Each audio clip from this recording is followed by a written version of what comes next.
In today's video, I'm going to teach you how to remove white background in Affinity Photo.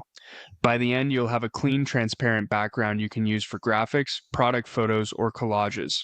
First, open Affinity Photo and make sure the image you want to edit is visible on its own layer.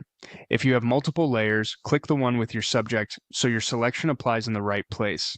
It helps to zoom in a little so you can see the edges clearly as you work.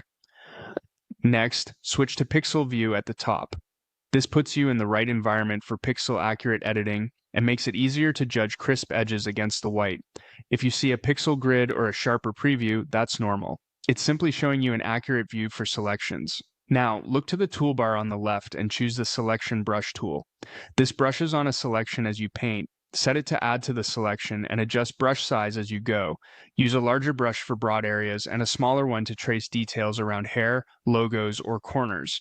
If you notice the tool grabbing too much, make the brush smaller or momentarily switch to subtract mode to clean up the spillover. With the selection brush active, paint over your subject to select it.